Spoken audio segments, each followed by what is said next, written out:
Hi, my name is Winsley, and welcome to my video discussing the 13th Dev Diary for Age of Wonders 4.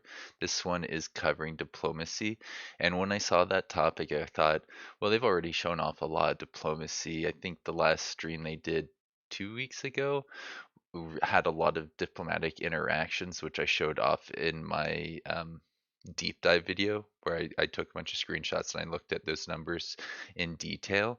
But then once I actually started reading this, I noticed this is quite extensive. There's a lot that you can say in diplomacy and a lot that they haven't actually shown off that they teased a little bit in this dev diary, which I'm excited to show you.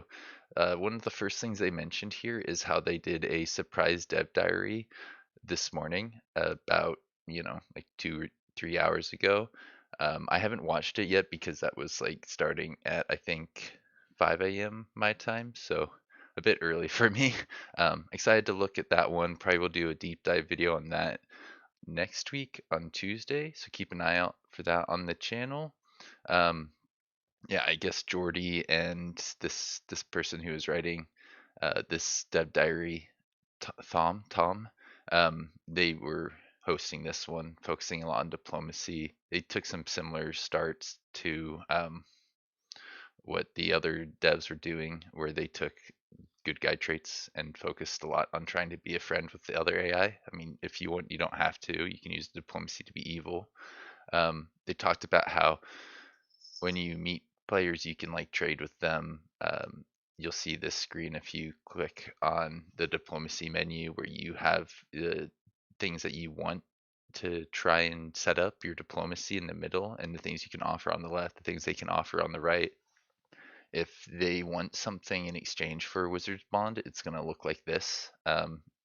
But sometimes they offer you something in exchange for a Wizard's Bond. If it's a better trade deal for them to get the Wizard's Bond, they might give you 50 gold, 50 mana, or 100 gold or 100 mana. I think this can vary a lot based on the relationship between the two nations.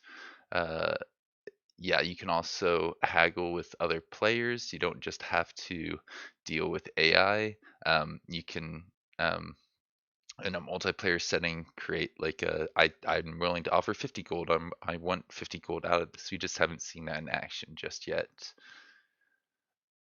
What do we have here about diplomacy? Yeah, this is where they're talking about what they chose in the stream. They went for high culture. That's like order affinity, devotees of good, another order thing, and chosen uniters, another order thing, which helps them go around the map and make friends with everyone, not just the other rulers, but the independent cities, which are a big part of the game.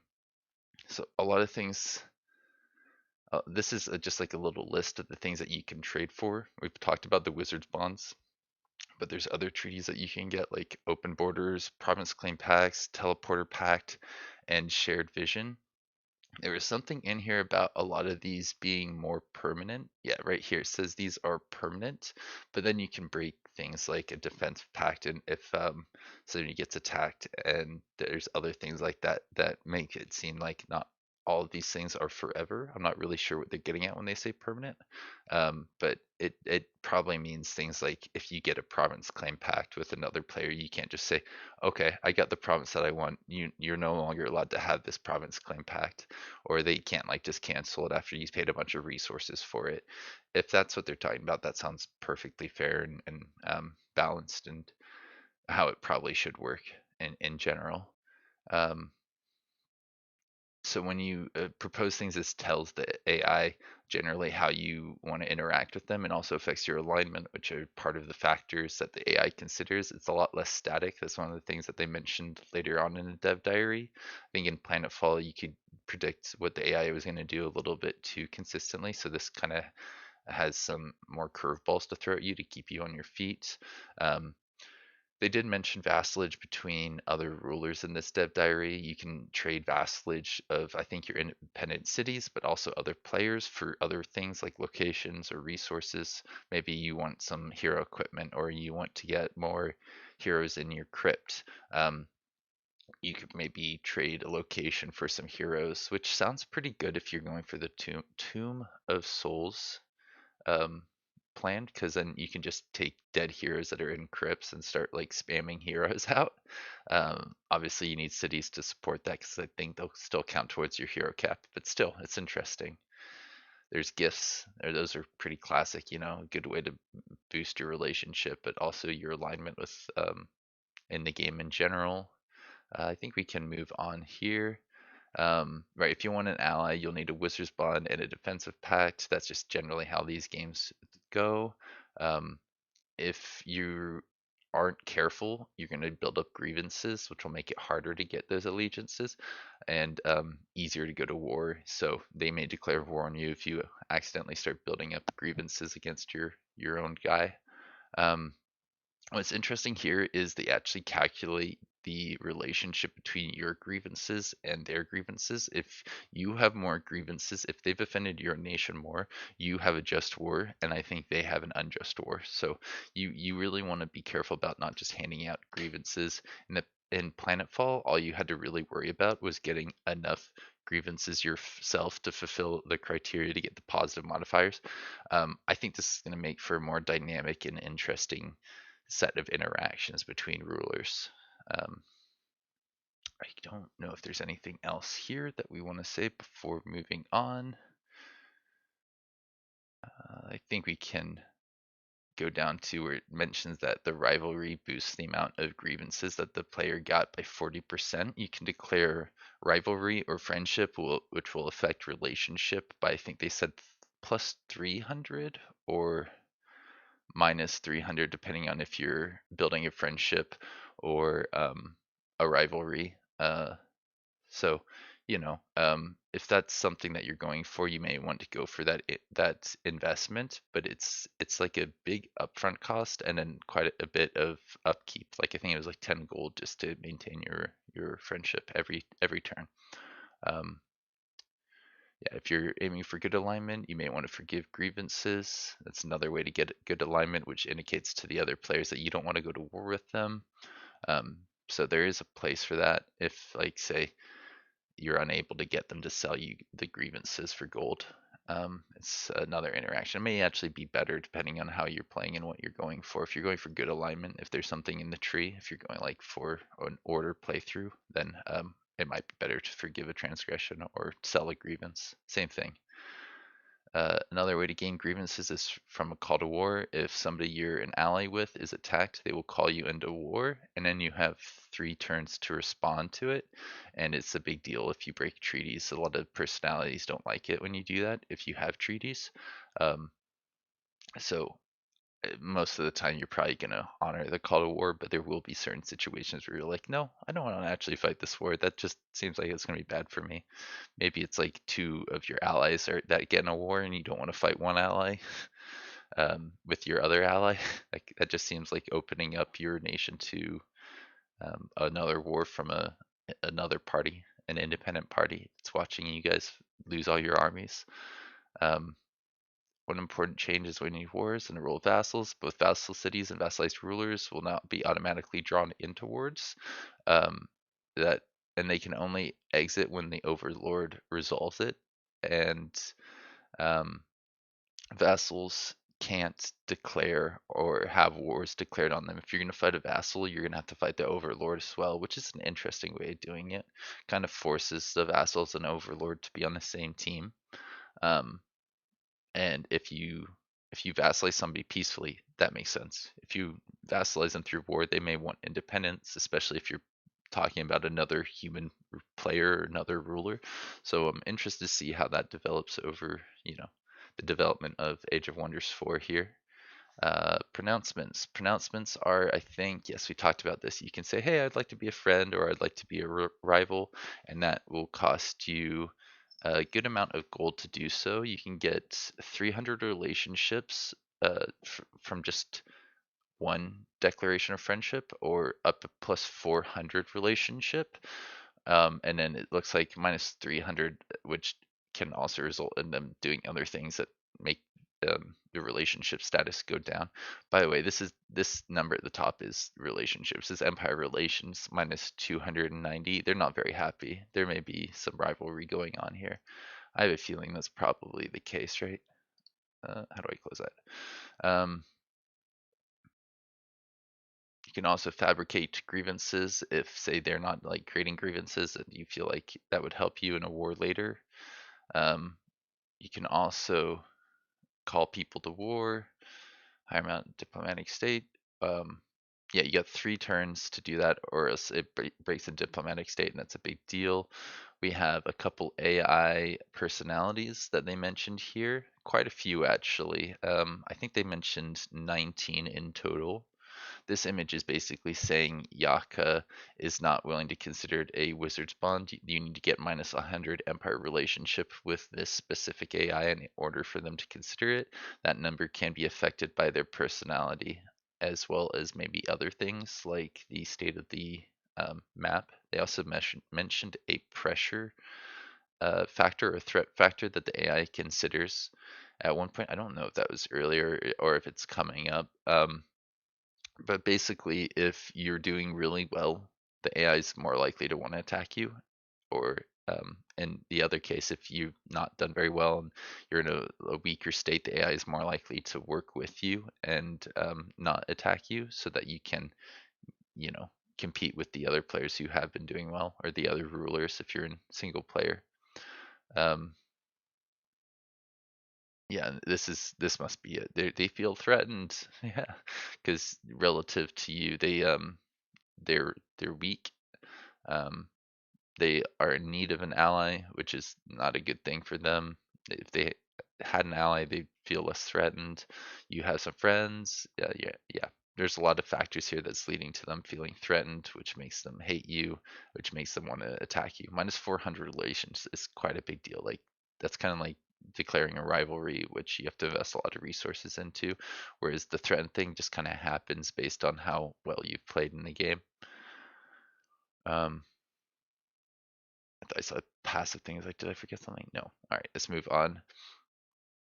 Yeah, there's 6 archetypes, but 19 different personality types. Each of the archetypes has a different amount of variations. I have to imagine that there, for 5 of those archetypes, there are 3 personality types, but one of them got 4 because, they just thought of something that they couldn't leave out of the mix, but it's hard to come up with 4 personality types for each of the archetypes. So one of them is the warlord. Next we have the diplomat. After that we have isolationist, sage, merchant, and spy. I could try and read that here, but I think it might make more sense to open it up here and just take a quick look at what we have. Um, Right. So diplomat, we have a chivalrous diplomat, we have a militant warlord, a solitary isolationist, a protective sage, a sinister spy, and an artisan merchant. Those that first word is just kind of like the flavor of the archetype, and then the second word is the archetype. So I have to imagine there's at least 2 more types of diplomat, at least 2 more types of warlord, and so on and so forth. A diplomat likes it when an empire has lots of alliances, good relationships with free cities, and they dislike treaty breakers and empires that start war. I mean, that makes sense. They're going to be the good guys who try to keep wars from ever breaking out. It doesn't say that they